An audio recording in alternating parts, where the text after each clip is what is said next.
Welcome to Great Primer, a show that's mostly about miniatures. My name is Nick, I'm your host, and in this episode it's yet another one of my Orktober diorama series. And yeah, I know it's November, but this took a long time.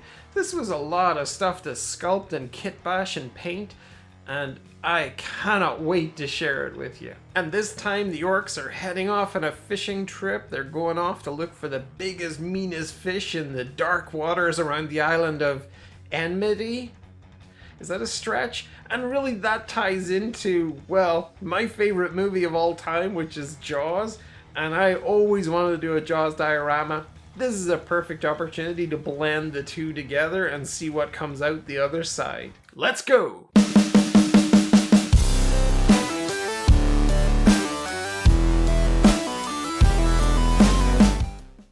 But before we set sail to bag ourselves a big old shark, let's look at the top 10 hobby products I found on the internet.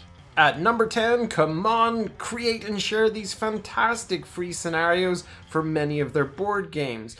And it makes you feel valued as a customer, and that Come On are dedicated to extending the playability of their games.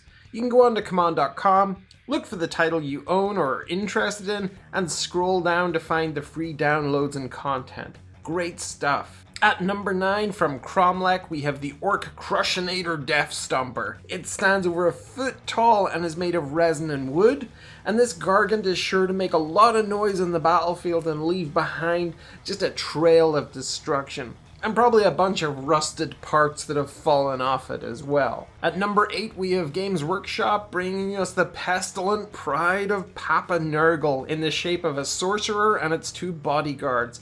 It's beautifully sculpted, and it's ready to join your Nurgle and Maggotkin forces in Age of Sigmar. The Tagrax Outrider from Mantic's Dead Zone is at 7, and is available for pre-order as it gets ready to ship on November 22nd. Blending biomechanical elements with a fantastically aggressive pose, this is Mantic sculpting at its very best. Mierce Miniatures takes the number 6 spot with the Kurkurat Barbarous Great Maw. This is an expensive resin model, but the sculpt is glorious and it stands at around 5 inches tall. I don't know how to pronounce it, but Scibor or Scibor Miniatures bring the holiday cheer to number 5 with their amazing Christmas bauble and its dwarf pilot peeking out from inside.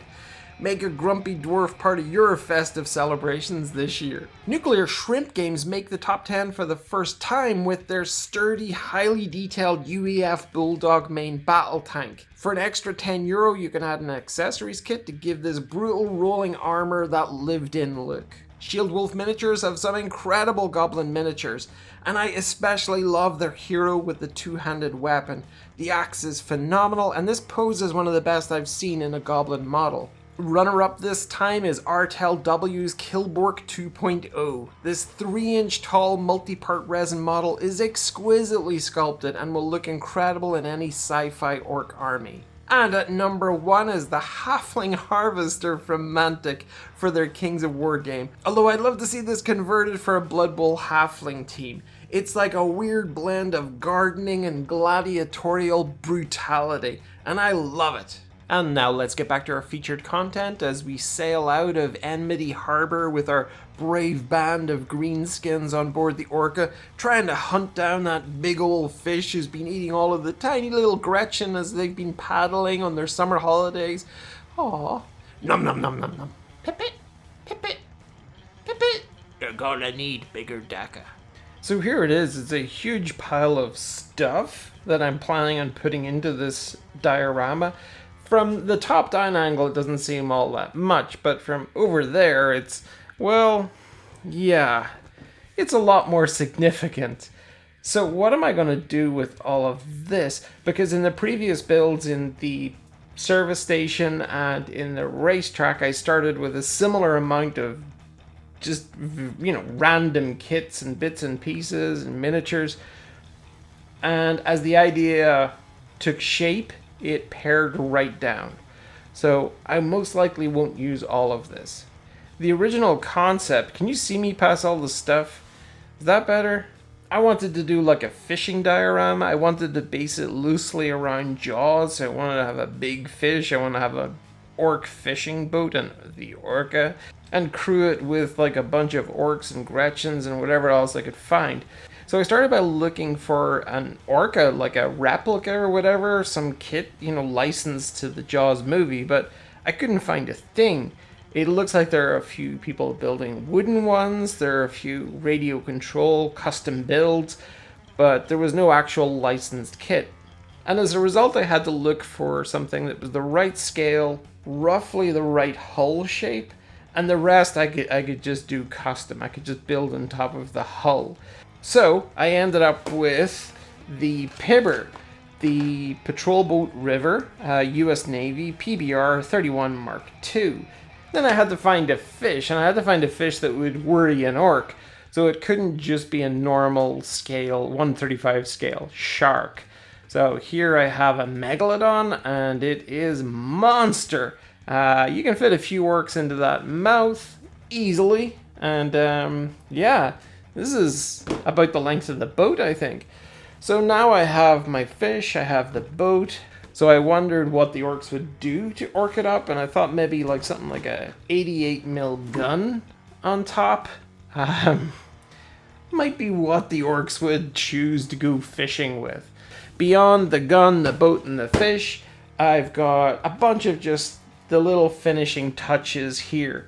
I've got the tiny little fish here, these little new resin ones from Green Stuff World. These are incredible.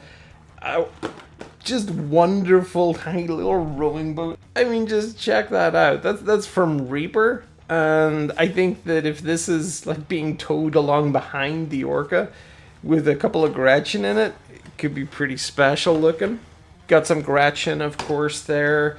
Got my plastic barrels. These are from Mini Art. Make these great scaled barrels, fuel tanks, and all sorts of things. This is the brand new Green Stuff World Silicone Painting Mat XL. In the last episode, I actually included this in my top 10 hobby products I found on the internet.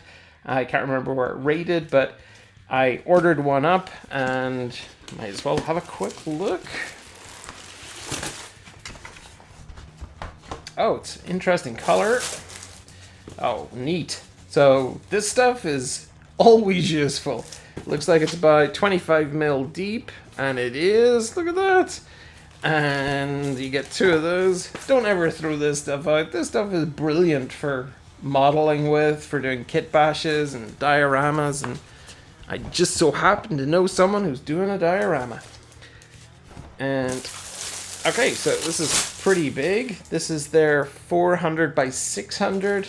And here we have it.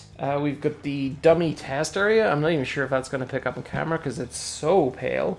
Large test area. You actually have a ruled off side here in inches on this side. And you can barely see it, but in centimeters over here. And straight away I can see it is picking up little bits of dust and hair here.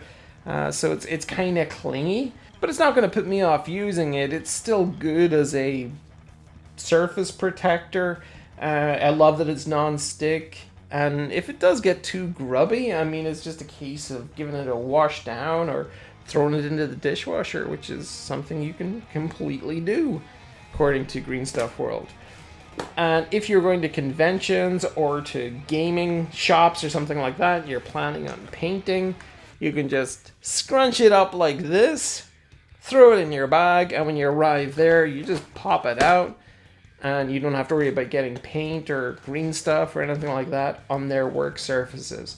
So, pretty neat. So I'm using another one of these polystyrene sheets that are so handy that I've been using the whole way through these dioramas. And I need to work out where the fish is going to be, where I want the boat to be. Do I want it to be the classic Jaws image of like the fish coming up on the boat like this with this back panel broken away? And certainly that's where I want to write Orca across here, but I can have that maybe floating just off to one side, like just off here or something like that. And I still have my little cards here from the Jaws board game, and when I lay it out like this, I can see sort of just how far in that deck area goes. Like it goes in a chunk. I think we're in a good place. I think I can start to make this work. I'm going to mark out the board get that part of it done. And this really helps me further down the line to understand where all of the components should be. Could do an angled one. Give me more space, and it's probably slightly more dramatic if it's at an angle rather than going across. I think that makes better use of the space.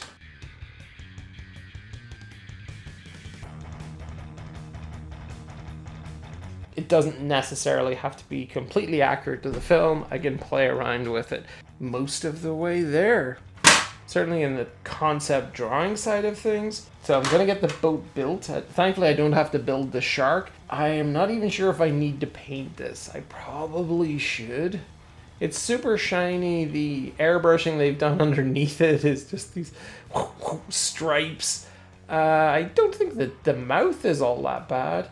So I'll most likely just tweak it. I mean, we're not going to see the underside anyway, so I don't need to worry about that. I will hit back that gloss. I'll hit it with some matte varnish. I will do some highlight work, maybe get it a little bit closer to a great white, but I don't think there's a massive amount to do on this. But yeah, looking pretty good. Let's get this done.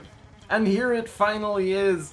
2 weeks longer than I thought it was gonna take. October became November. Orktober became, well, there's no good pun for an orky November. And it is 100%, okay, it's 99% finished. There are probably a few things I want to go back and just tidy up, but really it is almost completely done.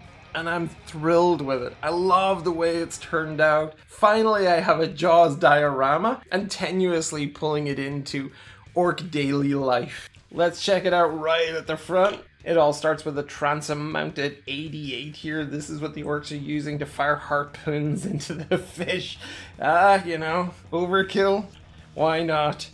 It's being controlled by this little Gretchen up top as well. That came out of the big mech gun. Down the transom, we got some of those barrels left over.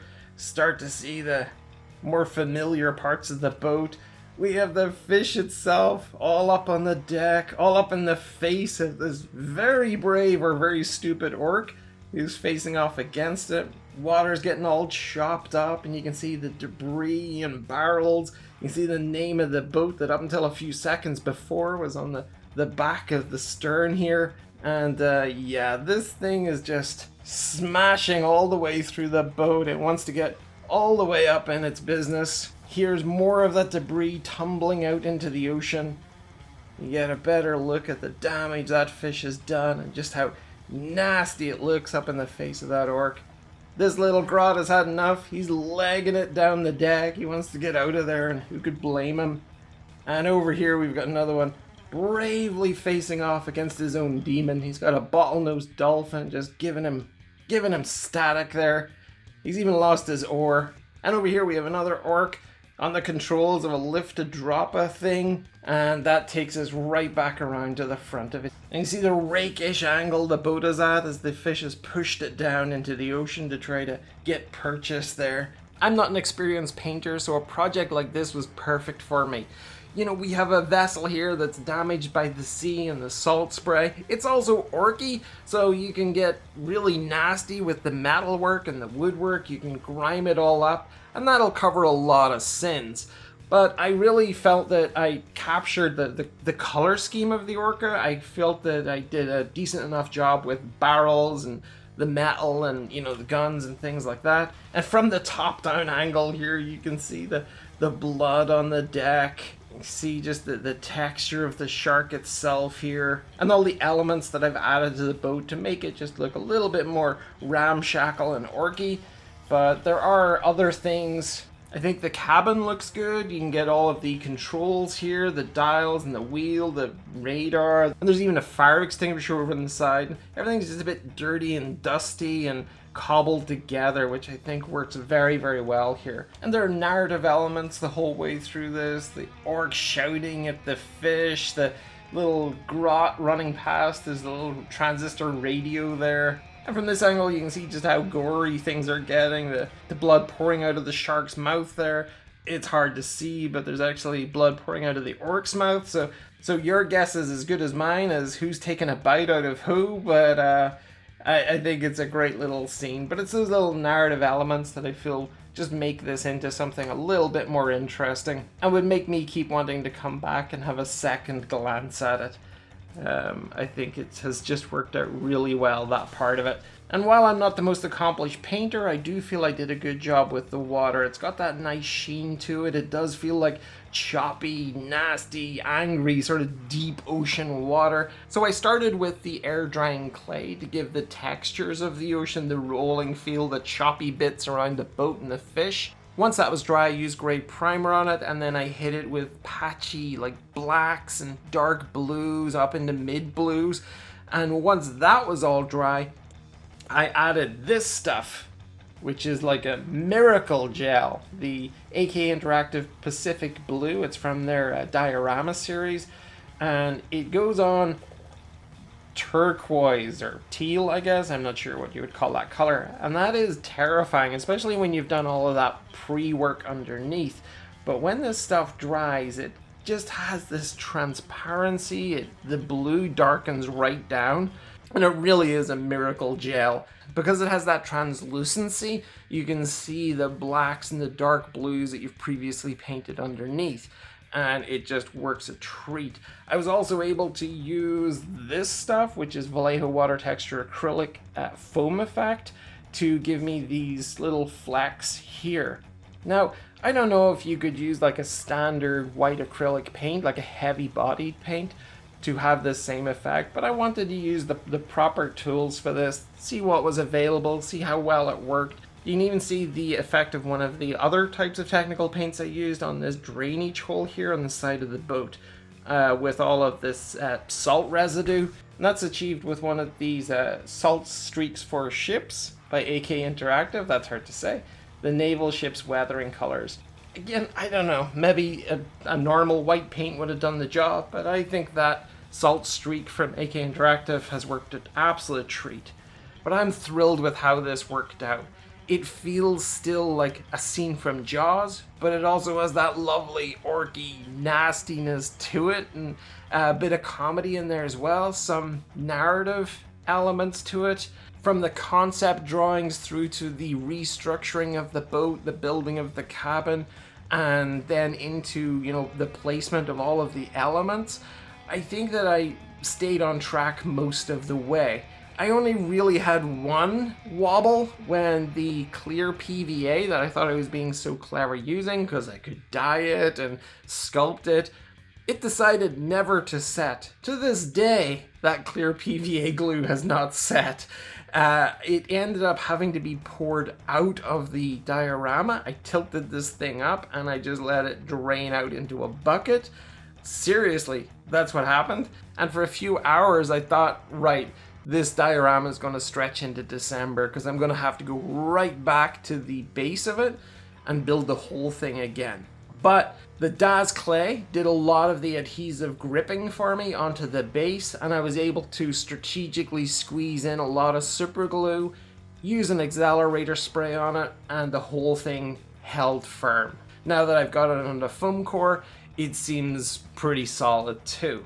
I hope you enjoyed this content. I certainly enjoyed making this massive diorama. It's going to take pride of place in my shelf. I can't wait to hear what you think of it in the comments below. And while you're down there, please make sure to like, share, and subscribe if you can. And I will catch you on the next video. Until then, you take care, and bye-bye.